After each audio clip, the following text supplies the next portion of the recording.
you Yeah. link to see if it's gone live there yet? Say that it's live on the streaming service. It says it's live, yeah. Yes, right, okay. Because on my PC it's still twirling around. It says it's live. And now it's gone. Yeah. See if it's gone out there yet. Say that it's live on the streaming service. It says it's live, yeah. Okay, I can see you, Pat. Thanks.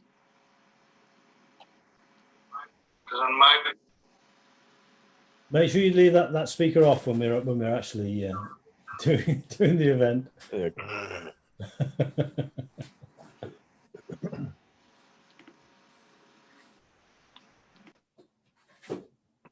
Yeah. Very good. So if it was back in the 80s, Roger, it must have been Irish punts you were working in rather than Euros, right? It probably was, yeah. Yeah. Yes.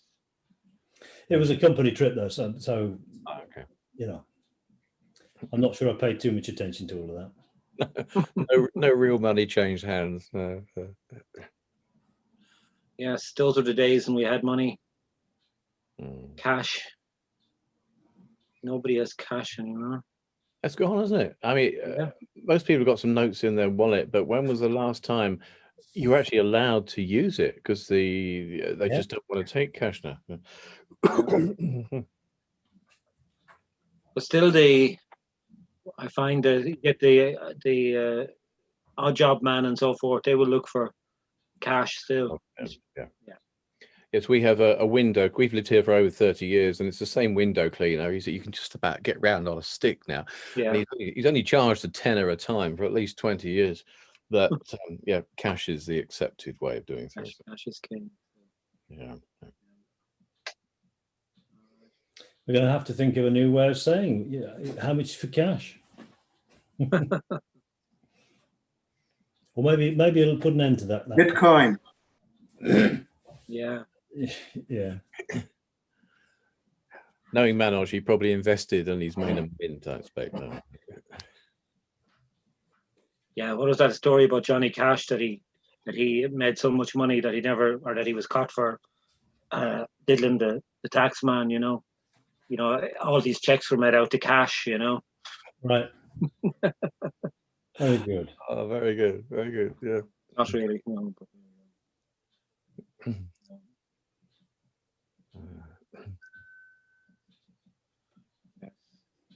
Well, we've got an audience of 3 so far, so we're doing all right. Yeah.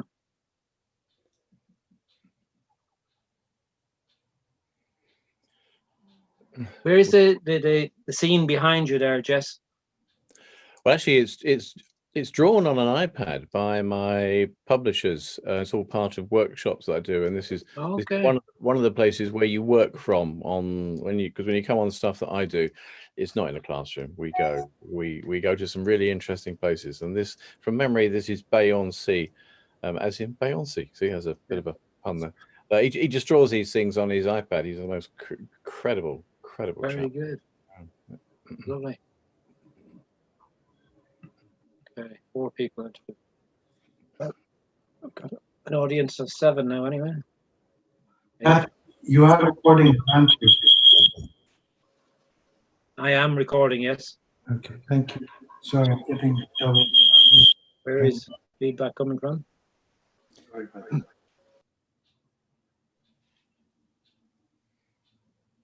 I can't hear you now, Manoj. I'm just going to move the other computer. Okay.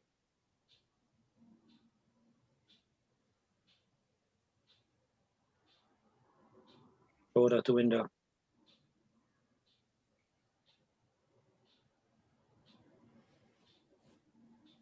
So you got your new vaccine going live over there? We have. It's coming around. They're bringing it around. I think next week, aren't they, Jess? To most times. I hope so. Yeah, I've got a mother-in-law in a dementia home, and my dad's in another home. So we are being so cautious because we are visiting. We can't take any risks, and until they've been jabbed, we can't do anything at all. Yeah. Yes. No. daft thing is, my 93-year-old mother-in-law is fitter than anyone on this show. I'll tell you. She may not be able to remember more than 10 seconds, but she could dance her way around the room. Right. Will I start letting these people in? We should do, because it's. You should do 7, yeah. Yeah. Are you going to be entertaining the troops, Jez? I'll do the entertaining. Yes, yeah. Go on.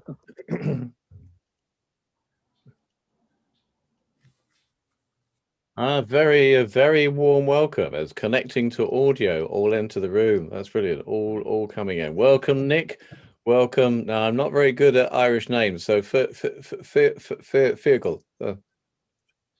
Go on, come off mute and tell me how I should pronounce it. Go on. Fergal. Right, I'll go that. Thank you, Fergal. Thank you.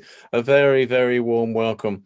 We'll just allow a couple of minutes as people obviously arrive, having had their tea or their glass of whatever fancied them at the time. But keep us amused. Why not chuck in the chat box where you're from, perhaps, and what's happening with you at the moment. Let's have some chat conversations going on. So just let people know where you're from. Jamaica. Now then, I'm not quite sure if it's a wind up or if that's real, but if you are, then can you please send us sunshine, because that would be amazing. So, John, are you really from Jamaica? Are you really dialing in from Jamaica? Yes, there you go. Okay, and Roger's from Staffordshire, so you couldn't get more polar opposites, really, could you? In Staffordshire, it's probably about 4 degrees and grey and gloomy and no weather. Yeah, we're just north of the snow line here. It's.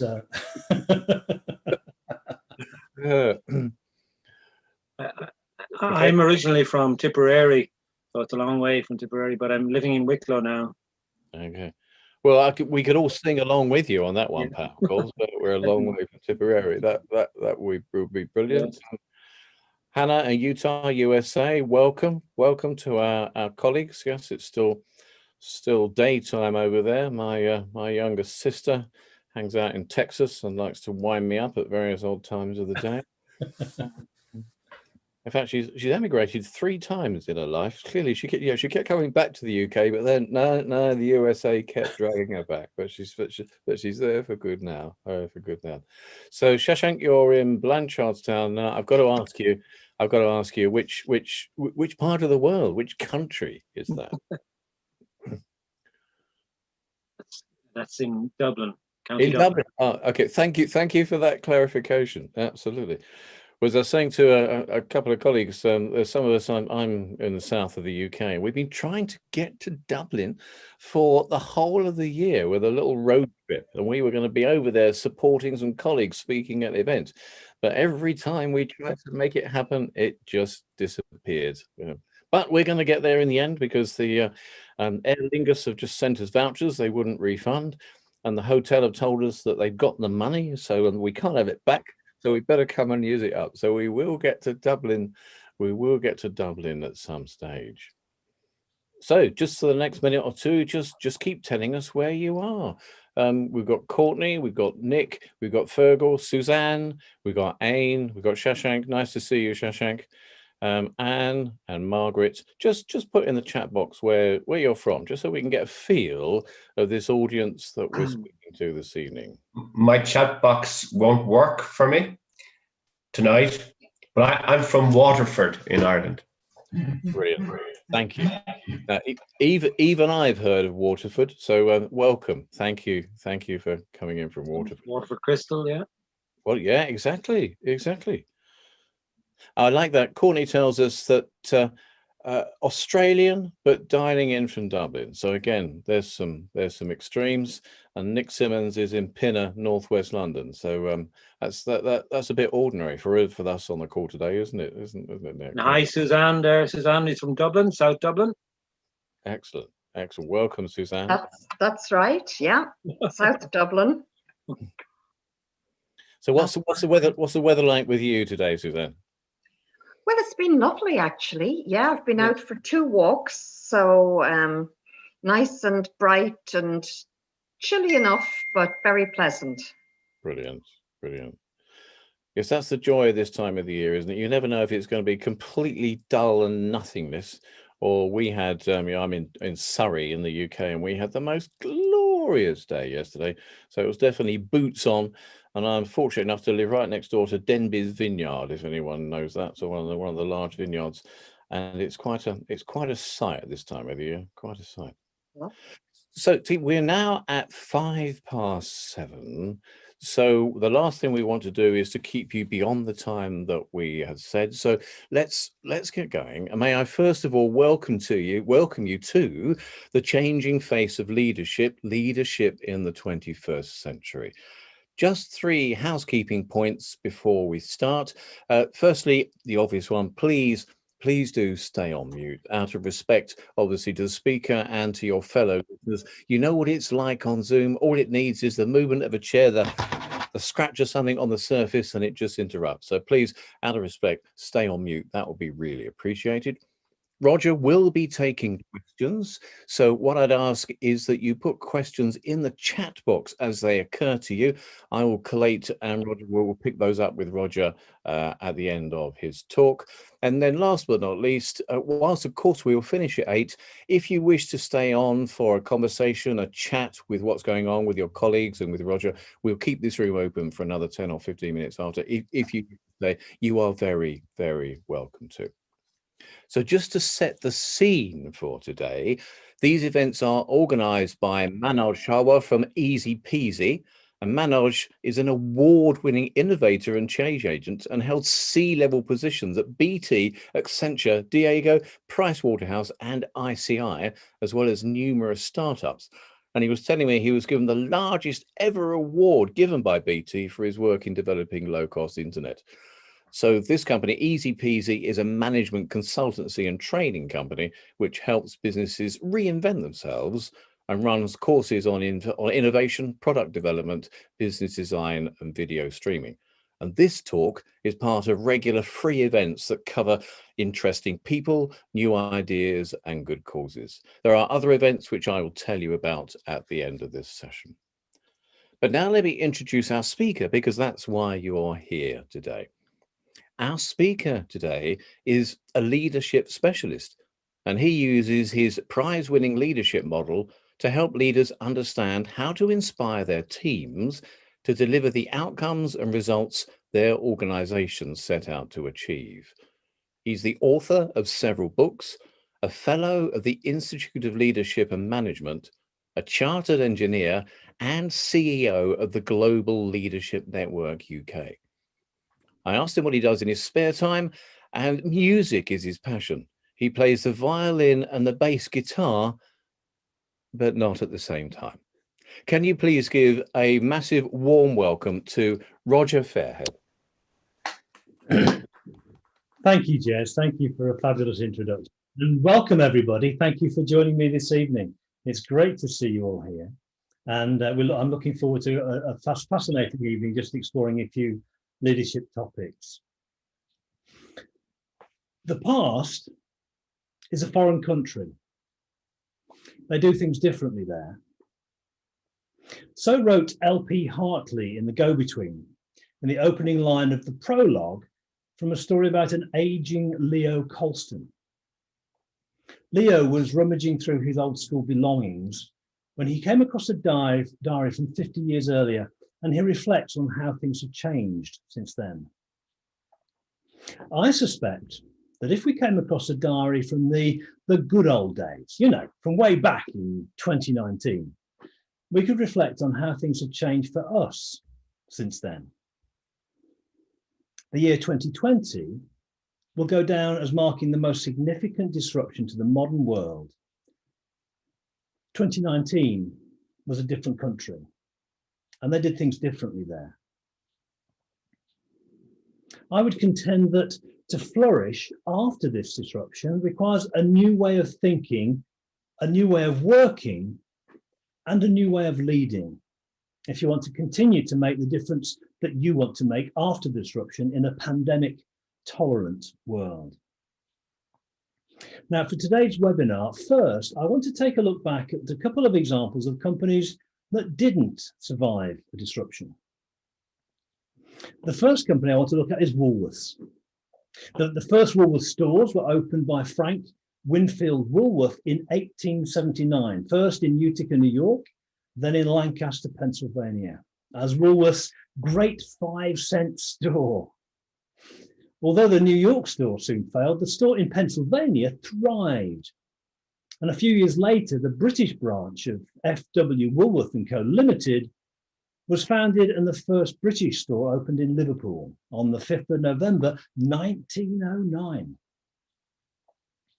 Well, the loss of 807 stores and 27,000 jobs between December the 27th, 2008 and January the 6th, 2009 was the first domino of physical retail Armageddon, or so said Matthew Hopkinson.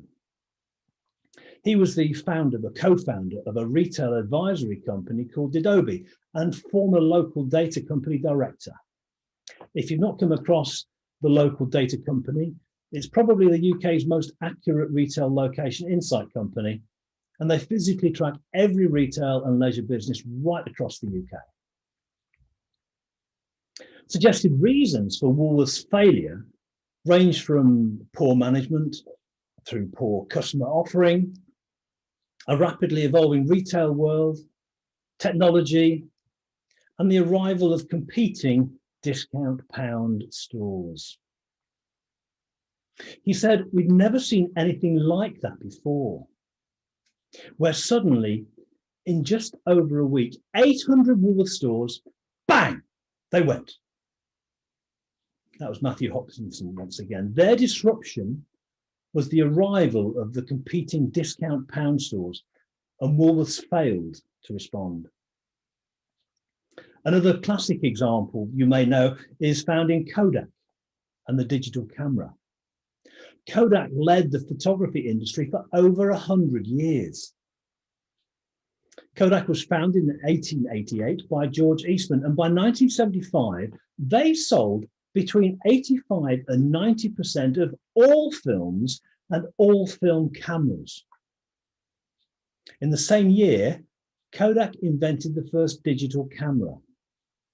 However, Kodak executives were convinced that no one would ever want to look at their pictures on a television set.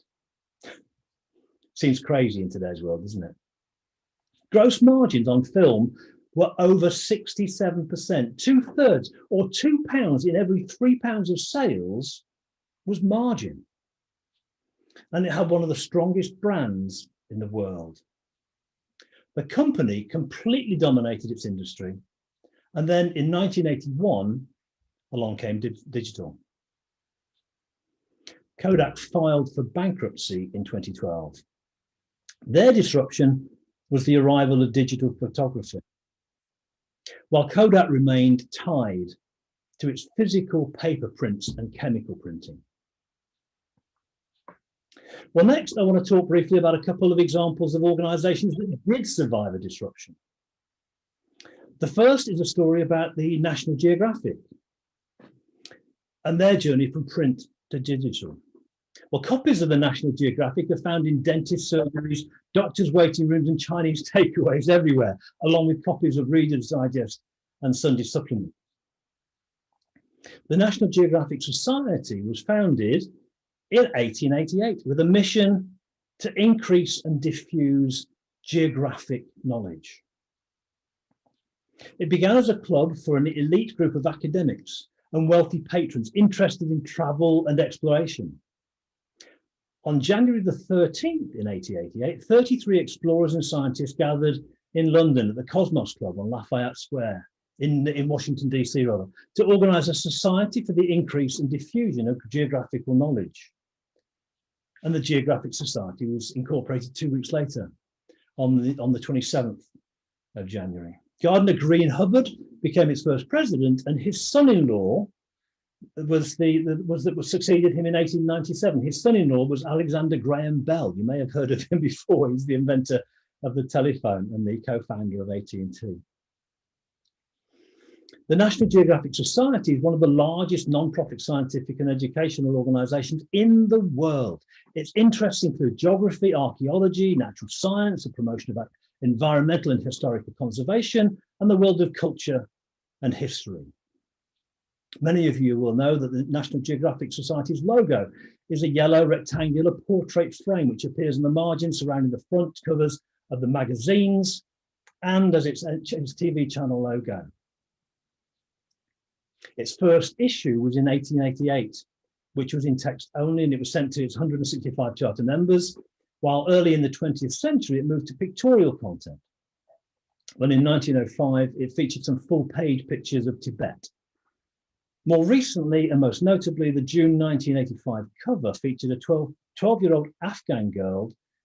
Can anybody remember the name of this young Afghan girl? Just pop it into chat if you can, but I'll tell you anyway. Sharbat Gula, with a photograph taken by Steve McCurry. And this became one of the magazine's most recognizable images. You may have seen that before. That's a haunting image of the young Afghan girl. In the late 90s, they read the signs, and the magazine began publishing the complete National Geographic, a digital compilation of all the past issues of the magazine, and a new chapter began. Although print is in rapid decline around the world and in some areas has almost entirely disappeared, the National Geographic magazine lives on. They have continued to be successful in the new format while retaining their original purpose.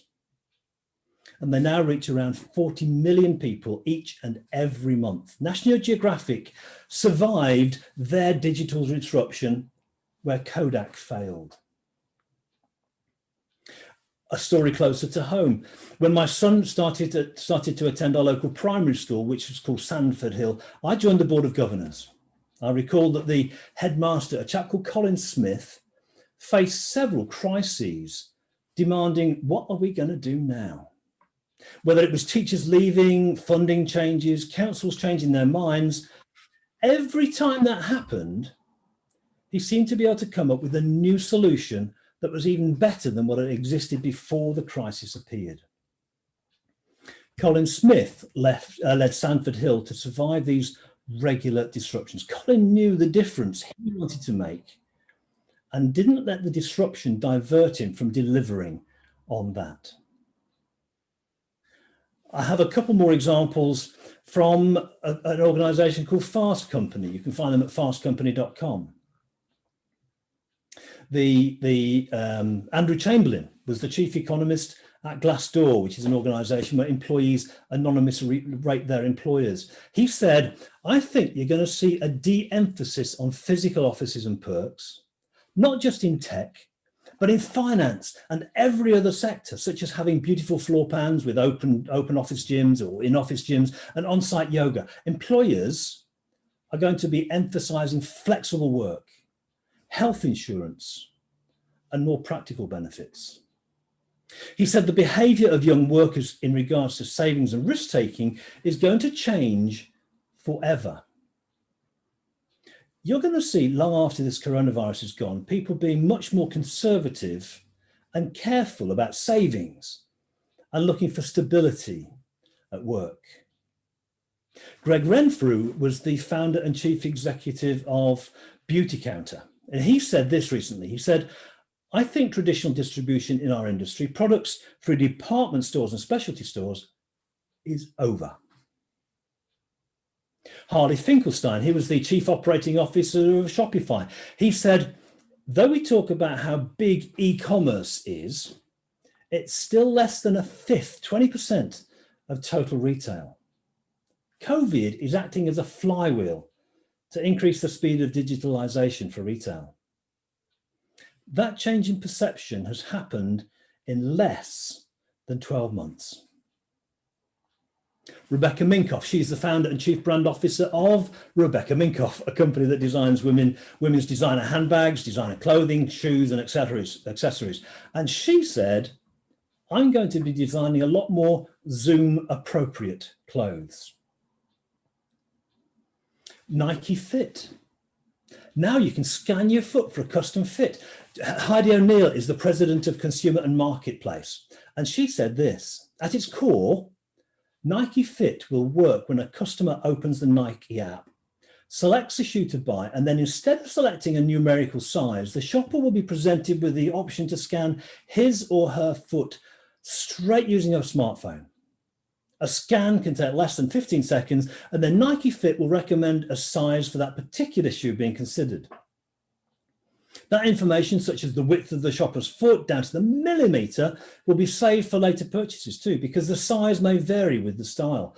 Nike's Air Jordan shoe, for example, fits differently than its other trainers. In healthcare, we no longer need to wait in the surgery. We no longer need to wait in the surgery waiting room for an appointment with the doctor. Travel, we're going to start to enjoy our own country. Companies are going to offer to pay for you to build your own home office. That's cheaper than providing a corporate office. People are going to invest in outfitting a home rather than buying a second car. So I want to ask you a question. What's the difference you want to make, and what makes you different? What's the difference you want to make, and what makes you different? I think there's coming a new way to divide the business world. Do you remember in the olden days, back in 2019, we had for-profit companies, or we had not-for-profit companies.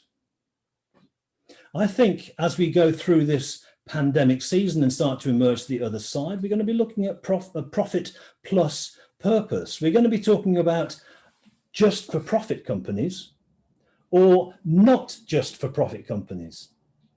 We're going to be seeing an uprise of difference makers. Let me take you back to 1970 in a Times magazine article in which the economist Milton Friedman argued that a business's sole purpose is to generate profit for its shareholders. Increasingly today, this statement is being brought into question. Customers, colleagues, and gradually the so-called C-suite, all of those are becoming increasingly intolerant of companies without a cause, the just-for-profit companies.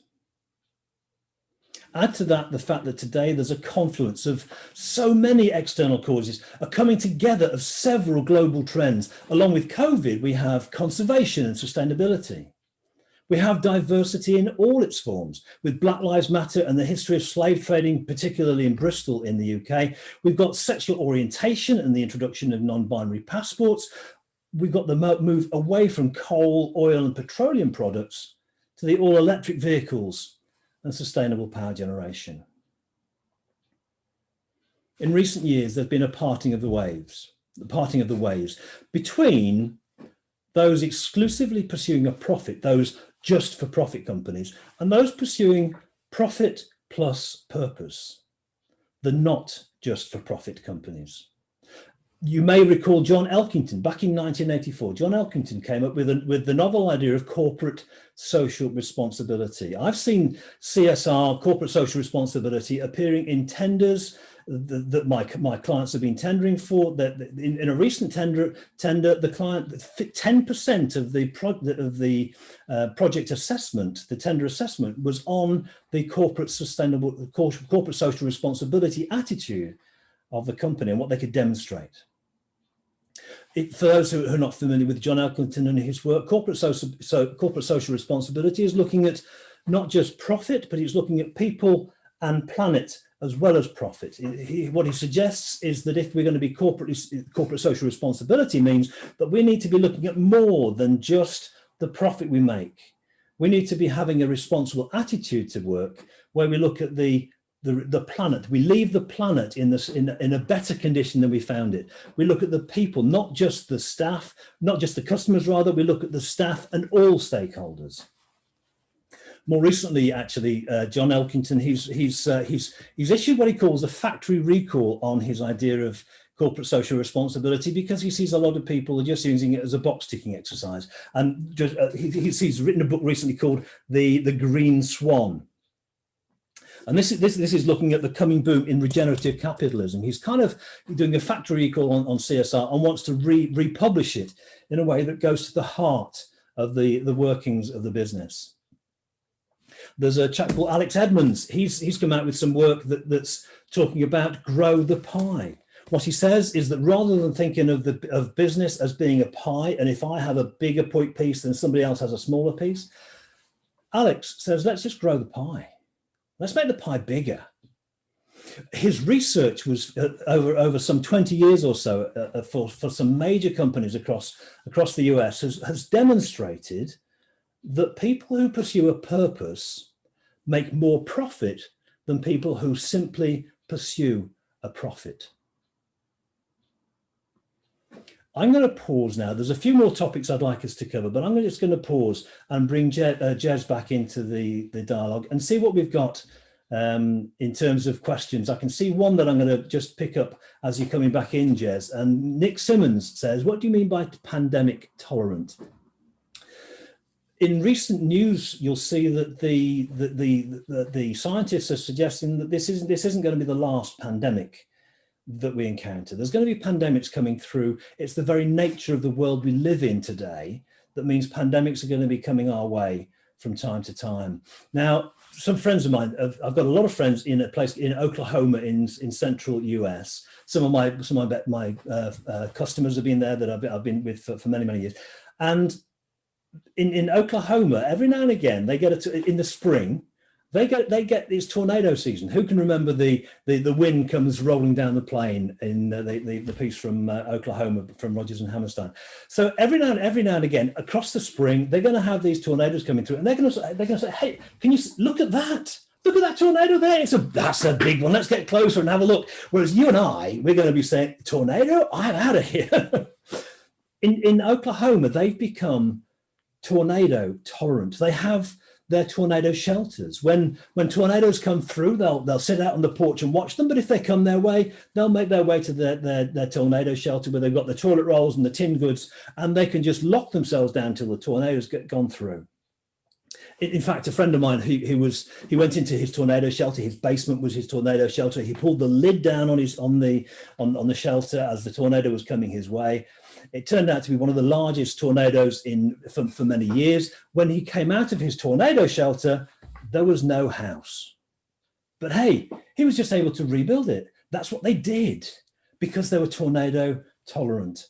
I think in the UK, we need to become, across the world, we need to become pandemic tolerant. Hey, there's a pandemic coming through. That's fine. We just do the working from home thing. Yeah, we know what we're doing. We're all set up to do it.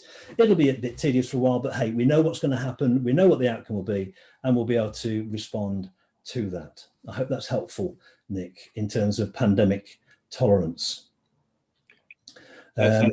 Yeah, that's brilliant, Roger. And having sung Oklahoma, you actually took me back to being on stage with them. I wonder if there'll be a musical written on the pandemic in the not too distant future.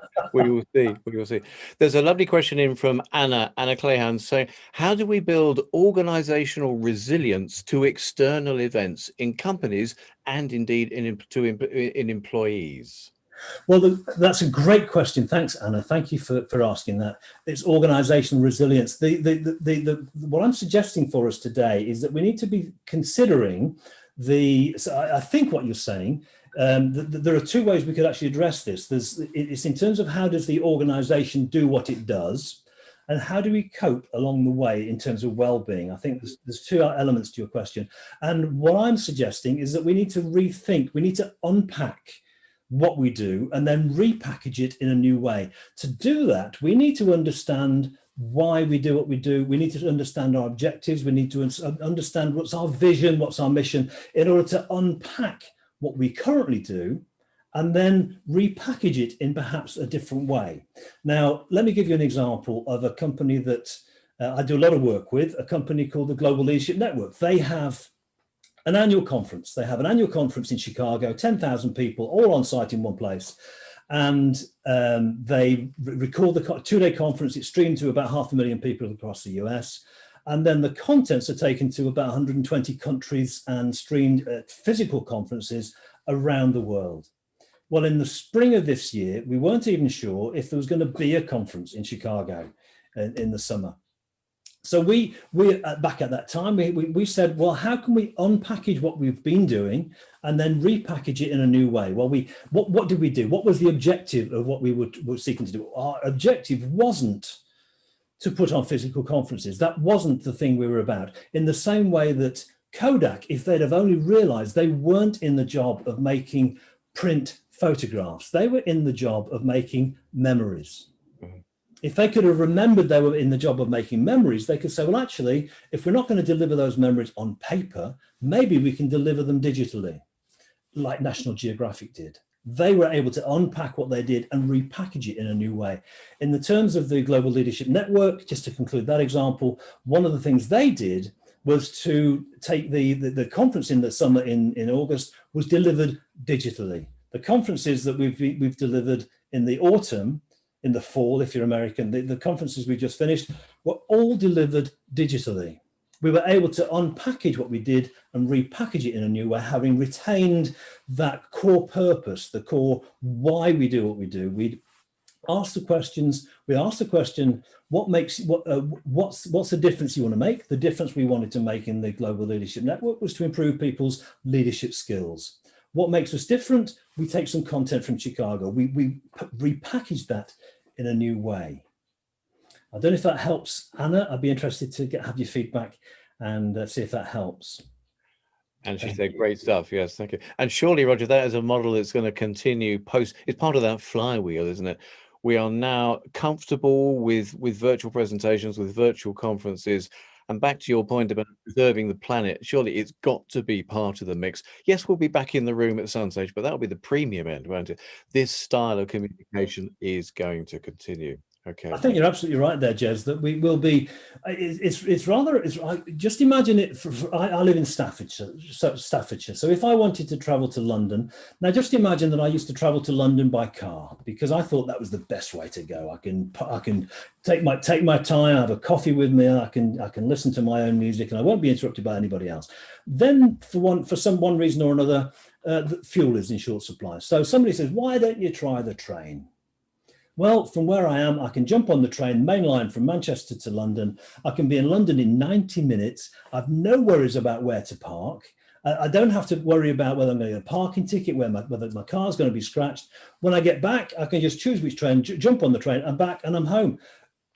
As we come out of this pandemic, we're going to find new ways of doing things have emerged. And we're going to want to bring those with us into the new economy that we find ourselves in the other side of this disruption. Exactly, because businesses, they can protect the bottom line and still meet the needs of the planet.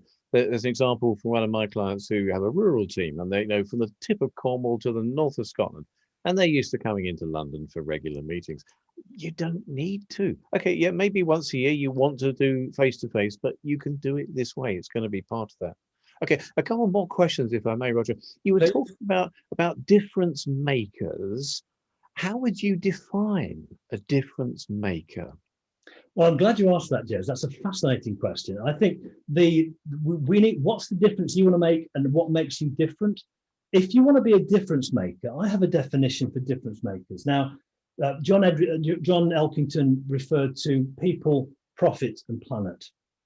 A difference maker is somebody who has people, profit, and planet at the heart of what they do, but they add to that a passion about what they're doing, and they add to that philanthropy. They add to that some means of reaching back into society and paying something back. I was talking with a customer today, and they are involved in the oil industry. So they're involved in the early stages. So once a well's being dug, and before the oil is pumped, they're involved in helping the company to figure out the best way of getting from a newly built well into actual production, how to put all the sieves in and those kind of things. And they were describing their company. Well, we do the data analysis, we do the research, we've got experience, and they were talking about all of these things. But in discussion, what we said, so what's the difference you want to make? And actually, the difference they want to make is they want to help these oil companies get from a newly dug oil well to full production as quickly and as efficiently as possible. They want to make a difference to this organization, so they don't try the wrong thing. They don't try the wrong filters, which then fail. They don't try the wrong sort of solution, which means the sand fills the hole back in. They've got to drill it again. They want to make a difference because they want to help that organization in the most effective way, so they can be cost effective and that they can do the changes in the shortest possible time. They want to make a difference. Now, when they started to get a feel for that, now they could start to feel the passion. They can start to think, what's the vision, what's the dream, what's the prize? I refer to a prize in terms of prize-winning leadership. The prize being an inspiring image of the future that produces passion in people and turns have to into want to. An inspiring image of the future that produces passion in people and turns have to into want to. This, as an organization, they had a solution, a very effective solution, and they had a very technical explanation of what that solution did.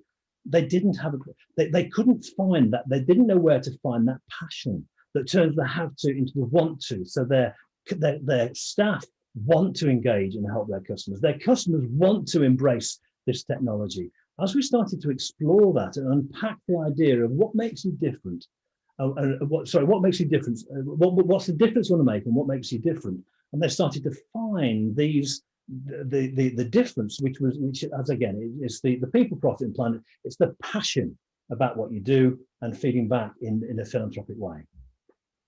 Thank you.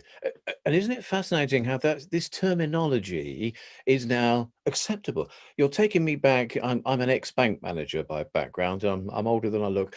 So back in the 90s, I was a frontline manager dealing with clients directly. But if I go back a bit further, I was in an advances function where our job was to assess all the applications that were too large for the branch manager to handle, and we as a head office function would assess them. If you had said, and we sat in a silent team around a table assessing profit and loss statements, balance sheets, massive figures, if you'd put the words passion and philanthropy and ideals in a lending application back in certainly the 1980s when I was in that role, you'd have been laughed out of court. We'd have declined it straight away. But now it's part of the new future, isn't it? Brilliant. Have you come across any interesting examples? The companies who are for purpose, with a cause, profit and purpose, what lovely phrases. Are there any examples you've seen recently that fit into that bracket that really illustrate the points you're talking about? Well, there's the example of the Global Leadership Network. There's this oil company. There's another customer I was working with, and what they do online training courses. So so we do it online, and what they were looking at actually, do you know, we do online training courses, and they're cheaper than anybody else. So why don't you come to us? Well, when I said, so what does that mean? What does that actually mean in what you do? And what they've started to describe to me the difference between the young graduate that's just come from school, that goes to university, wants a university experience, they want to experience the parties and that kind of lifestyle. They want a physical campus to attend. They want the experience. And I'm exaggerating a little to make the point. But my daughter, for example, she graduated some years ago, and she wants to go back and study for her master's. She doesn't want any of that stuff. What she wants is to get to her results. She wants to learn the content. She wants to absorb the content and take on the learning. She doesn't want a qualification. She wants an education. She doesn't want to just tick a box. She wants to learn this stuff. So what's the best return on time invested that she can pursue? And of course, the best return on time invested is if she doesn't have to leave home of an evening. She can get home from work, she can cook herself something to eat, and then she can spend some time at home digging into this content. That now makes something that's worth her while. She can now achieve the objectives she wants to achieve without having to travel halfway across the country and be traveling until far too late of an evening. She's now got it. She can, and if we can, as this organisation started to come to grips with the understanding the passion that's going to connect with their audience, and hopefully a chance to change the culture of those sectors where actually, working till midnight and overnighters in the office, which destroy people's health and lives. What's the point anymore? What's the point? Well, I think that's one of the things that I think we've seen. There's so many organisations have said actually working from home would never work. It would never work. How do we know whether you're working? How do we know whether you're doing it? Well, obviously, some people have used the mouse movements and things like that. But the whole concept of working hours is linked to probably into the second industrial revolution, or maybe in industry 2.0 or 3.0, probably 1.0 and 2.0. Have you come across the concept of industry 4.0, which I'll maybe unpack a little? Industry 1.0 was steam, where you get steam engines and you started to get steam tractors and you get steam engines, railways, you get steam pulleys in large textile manufacturing, that kind of thing. That was kind of industry 1.0. Then along came electricity, and you get industry 2.0, where you can now start to have a production line. Because you've got electricity, you can drive things along a production line. Then you get to industry 3.0, which is where you start to get the computerization, automation, that kind of thing. We're just starting to embrace industry 4.0, which has to do with the Internet of Things. It has to do with connectedness. It has to do with the Hoover that hoovers your lounge whilst you're sleeping. It has to do with talking to Alexa, Siri, or whoever else you talk to turn your lights on and turn your heating up and down. That's where Industry 4.0 comes along. And that is where we're thinking less about the hours, or we need to be thinking less about the hours and more about the outcomes. The hours come from Industry 1.0, Industry 2.0. They come back from the day when you were hired to spend X hours in a field digging holes or collecting crops.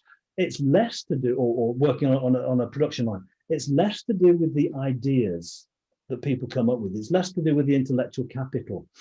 I know in my experience, if you give me 3 hours in the morning, I'll be more productive on creating some new ideas than if I spend all afternoon and evening working on the same problem. Probably 2 hours first thing in the morning, and I've got it cracked.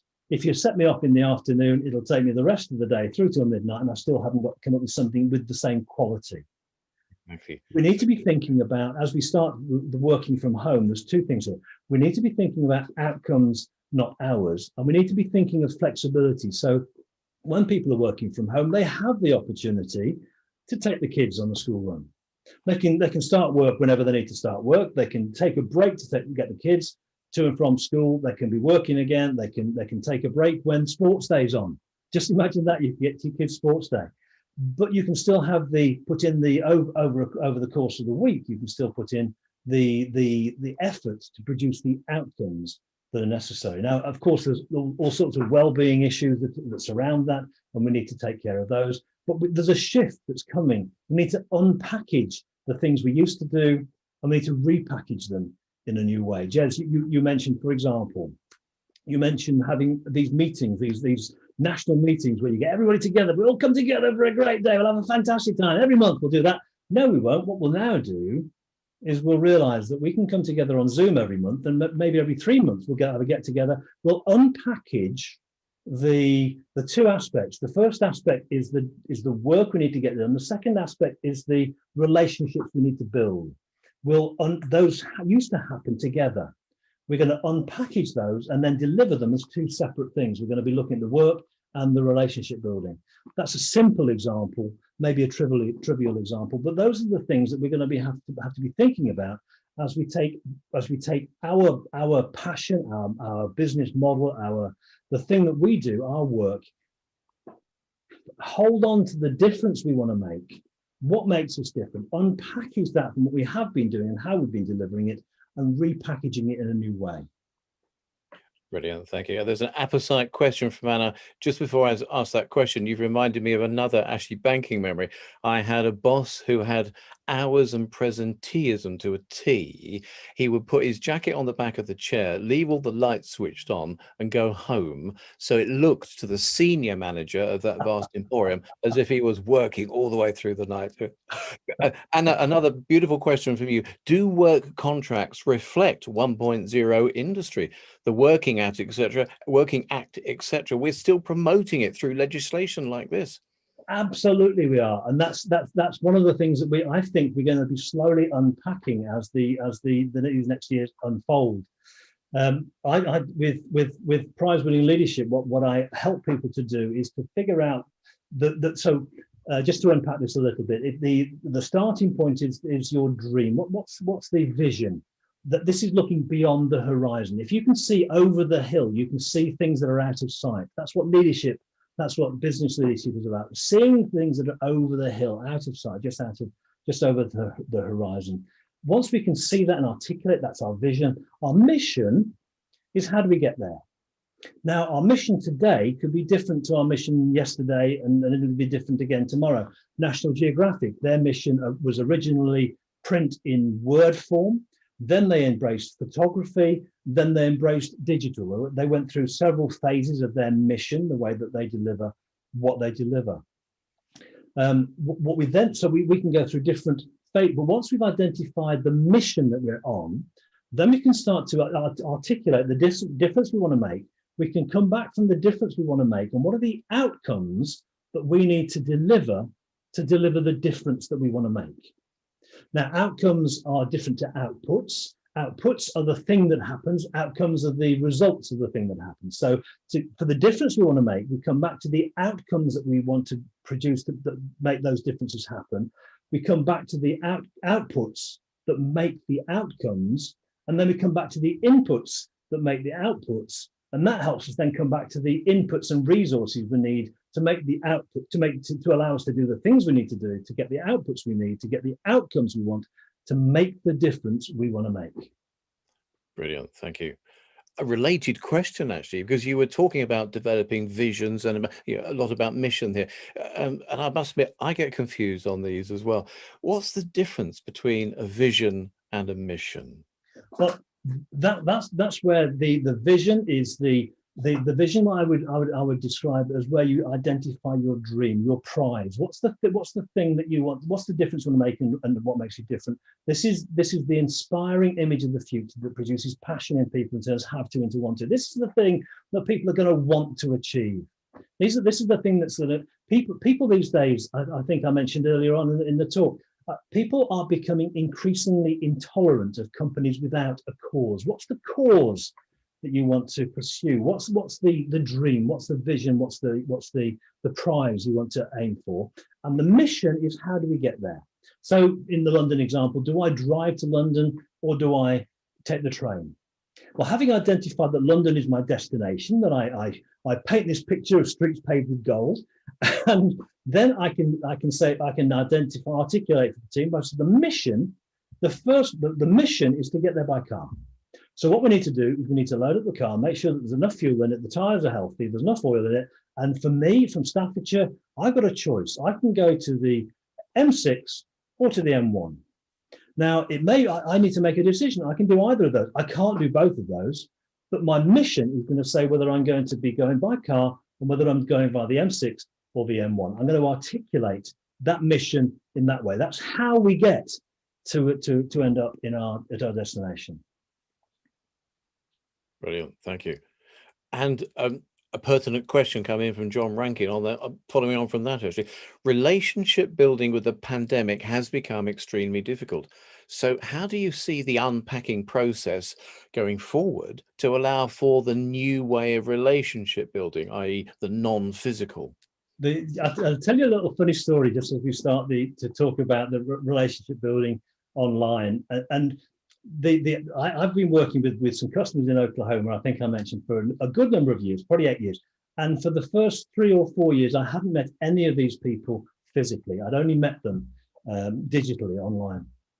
And you know, the only thing you don't know about people when you've built a relationship with them online is how tall they are.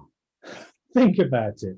We're all at the same height, aren't we, when we sat down? There was one couple, when I went to meet them, the lady was about here and her husband was right up here. And you'd never have known it. It's fascinating just to think on that. But in terms of building relationships, it's simply about being intentional about building relationships. One of the things that we find in the physical environment, the physical things that we engage with, the relationship building is kind of built into most of the interactions that we have. In the digital environment, the contact is from here to here. There isn't the opportunity to see the body language going on elsewhere. So we need to be thinking about the signs that we're looking out for. There's a great piece by Vanessa Van Edwards, actually. If you want to look out, it's she did a fascinating talk on how to engage with people digitally. And she talks about listen to this. What's the first thing that people look at when they meet somebody new? What's the first part of a person that people look at when they meet somebody new? Physically, it's got to be the eyes. Well, apparently, she's done thousands of research studies have revealed that it's the hands that people look at.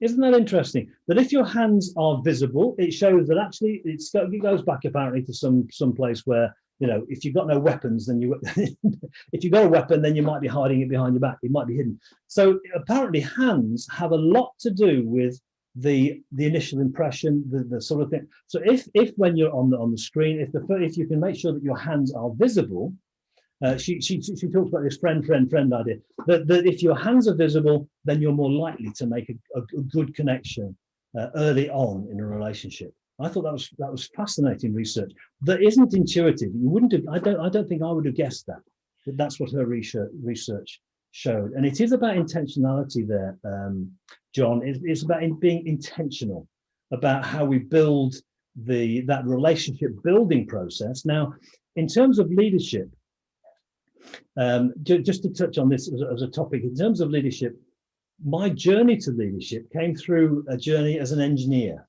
Now, I don't know if there are many engineers in the audience looking on today, but engineers are really, really good with things. They're great at designing things, building things, assembling things, and they're the sort of people you're likely to turn to if your washing machine doesn't work or your computer's broken, like Manoj had a problem with his computer breaking earlier on today. Engineers are the people you're going to turn to first. They're great with things, like many professions. They're really, really good with things, but they're not so good with people. In my experience, I am an engineer, so I'm calling myself out on this. They're not so good with people. And I discovered as a project manager that you can manage things, but you need to lead people. And leadership is all about relationship. My definition for leadership, just if you'd like to hear my definition for leadership, is that leadership is intentional influence in the context of relationship. Intentional influence in the context of relationship. Without relationship, in my view, leadership is absent. Leadership is intentional influence in the context of relationship. It sounds like you might have anticipated Brian's question, actually, the next one, which is, do you have any specific leadership or relationship building advice for Industry 4.0 and beyond based on insights from 2020? Is there anything you would want to add to that, or have we effectively rather neatly covered it in that last statement? Well, I think that's a great question, Brian. That's relationship building advice. I think we need to get a balance between relationship and task, and it's rather like bank accounts. But you can invest in your relationship bank account. You can invest in your task bank account. You can withdraw from your task bank account, and you make withdrawals on your relationship bank account. But you need to be aware of what you're doing. So in John Maxwell, many of you may know John Maxwell, one of the world's leading gurus and speakers on leadership. He talks about 5 levels of leadership. He talks about level 1, which is positional leadership. That means you've been appointed to a position. You're now the shift supervisor. You're the factory manager. You're in a position of area manager. You're in a position of leadership. You've got the title that says leader in it somewhere. You've got level 1. This is level 1. There are 5 levels. Level 1 is kind of entry level leadership 101. You've stepped over the threshold of leadership. Level 2, he calls permission. And that is all to do with relationship. At level 1, people follow you because they have to. At level 2, people follow you because they want to, that you've developed a relationship with them. He then refers to level 3. I'll come back to level 2 in a moment. He then refers to level 3, which is called production, and has to do with results, the results that you achieve. And people follow you because they can see that you achieve results. Now, the interesting thing is that most of us are either people or task people. We either get the relationships, they happen easily, and we struggle to deliver the results, or we deliver results, but hang on a minute, we just don't get on with people. If you get to the end of the week and say, what a fantastic week. We've had a fantastic week, haven't we? Had a good week. We had a great time. Hey, we didn't quite get all the results done, but hey, we had a good time along the way, didn't we? Then you're a level 2 leader. You're getting your results. Imagine the same team. They get to the end of the week, they say, we've had a fantastic week. Haven't we had a good week? We've knocked everything out of the park. We've done everything we needed to do. I know that Steve went home crying and Rachel handed a notice in, but hey, we got the job done. Then you're a level 3 leader, but you're struggling at level 2. And in leadership terms, you need to get both of those. It's like two legs. You have to get both of those working together to enable you to get to the level 4, which is about people development, investing time in your staff team, and in fact getting to the point where people will follow you because of what you've done for them and how you've helped them grow. And then level 5 is the pinnacle, where people follow you because of your reputation and respect. So it's focusing on both is the answer, I think. And that segues so neatly into Margaret's question. At any event, some people are there for the experience, others for the learning, as in the university example. Any ideas on how to manage these expectations with online versus real life?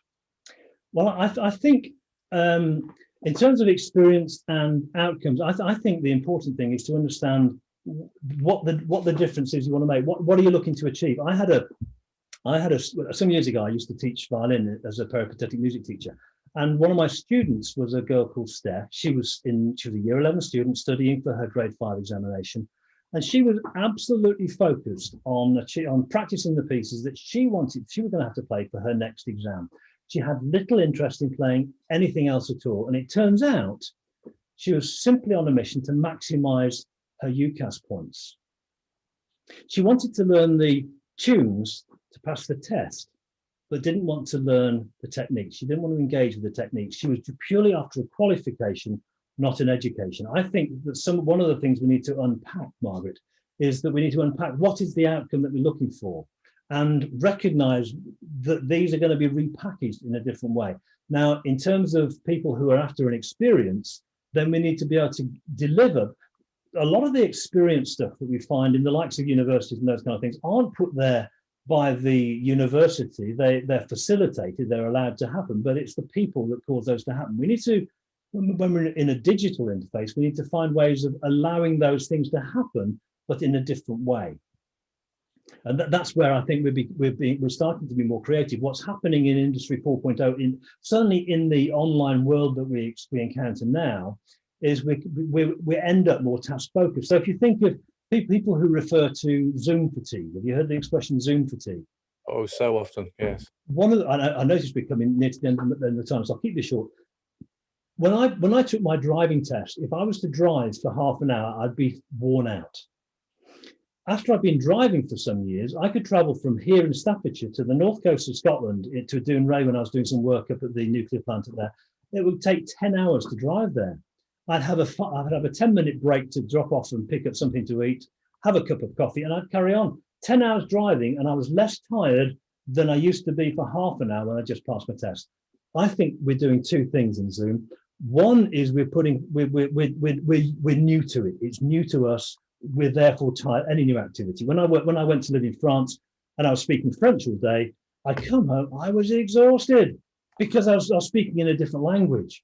We're experiencing a different language here. Whereas once you've been at it, the other thing that we do in Zoom, and this is my last point really, but the other thing that we do in Zoom is that we put them back to back. So we don't allow time for people to actually spend a few minutes just catching up and building those relationships. That relationship piece is simply, not only is it not delivered as part of the event, but we don't allow space for it at either side of the event or in any other way. Excellent, thank you. And a final question from Jill Tiny to take us to the hour. Having a clear purpose and enrolling your staff in that purpose will enable the relationships to evolve. Do you see the business culture playing a part to ensure home workers and office-based staff are connected? Absolutely. I think culture is so important in this environment. I talk about culture as being involved in in terms of any organization, we would need to be looking at virtues and values.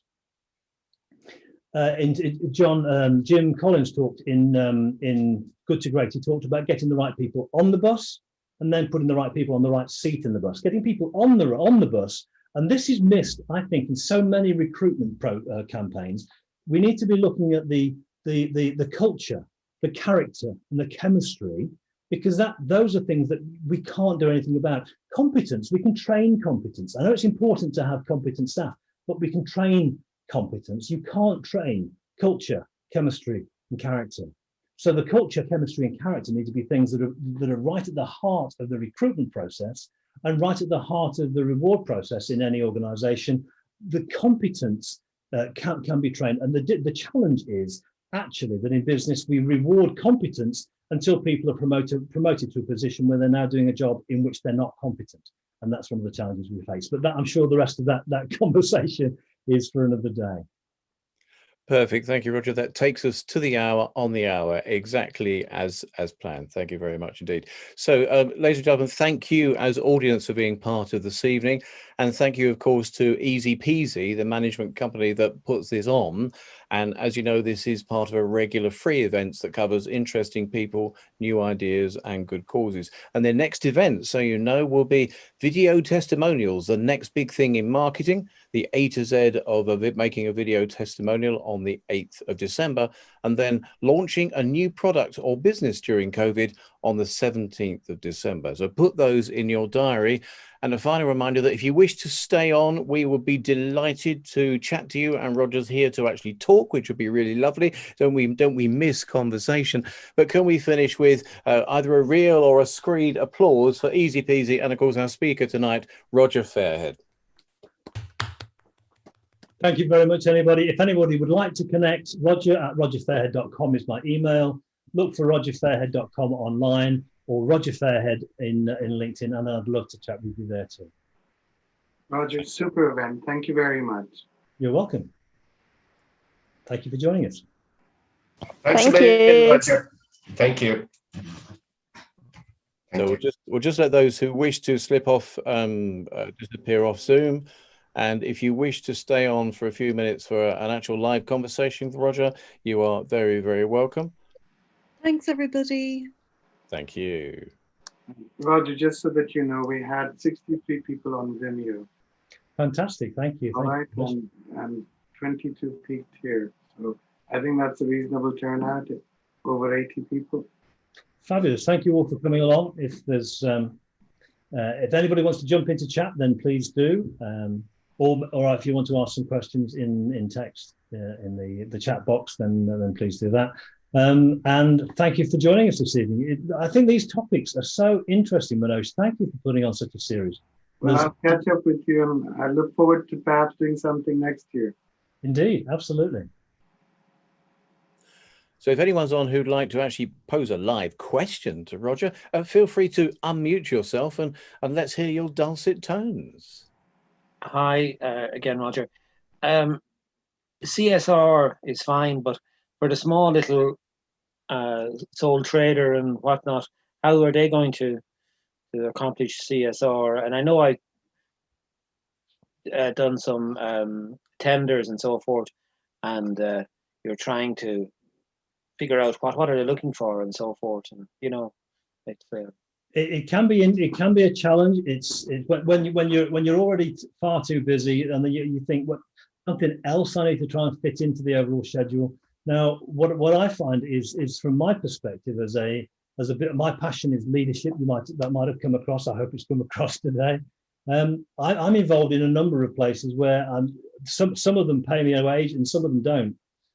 My passion is to help people improve their leadership. Some are charities that I get involved with. Some are membership organisations. Jez and I are both members of the Professional Speaking Association. I've been regional president for the last 2.5 years from my region and leading our group.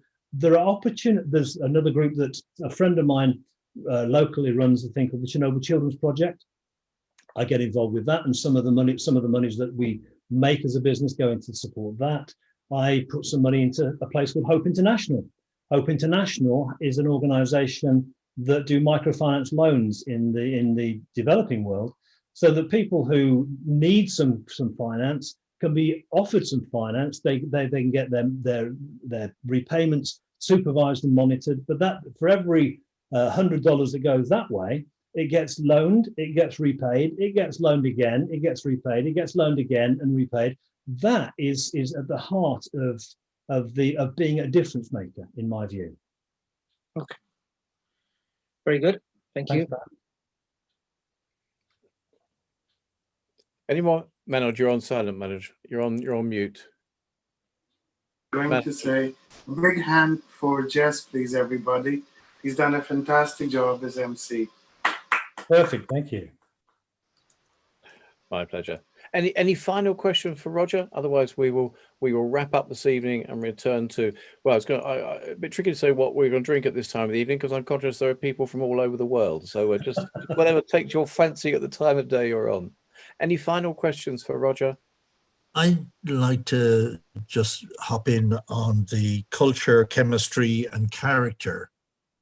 I know it's a major problem because of the way recruitment operates, insofar as they look at the individual rather than how the relationships, how a person's going to fit into the relationships. For example, a board of directors, and that would have been highlighted in many industries where the CEO and chairman may have openly fought and it being brought up in the media. So I would take it that you're very focused on this change that has to take place within the culture rather than, this is the individual, this is how they behave, and building the culture through the connectivity of the people on the board. There's a few things in this, John. It's interesting. My brother runs an organisation. He's chief executive of an organisation in Australia, and he's hired some senior executives. And he said to me on a couple of occasions, the competence was so good they thought, well, we can cope with the culture, character, and chemistry. They couldn't. And after 6 months, it cost them more to try and get this person out than the whole process could have taken to recruit somebody else. I know another company, and I forget the name. They were bought out by Amazon, as I recall, and they used to, at the end of 3 months, at the end of the introductory period, they said, right, there's $1,000, clear off, but you'll never be able to work here again. And they reckoned that the $1,000 they gave the person to clear off, if they loved working there, they say, no, keep your $1,000. I love working here. I want to stay here. But if they said, yeah, I'll keep $1,000, I'm out of here, then actually that was the cheaper solution. Okay, thank you. You're welcome. Thank you, John. I suggest that's probably the last question for this evening, and we should retire to our beds with honours. Thanks, Jess. Thank you, Jess. For managing. Thanks, Jess. Thank you for looking after us. Thank you, Manoj, for hosting. Thank you, Manoj.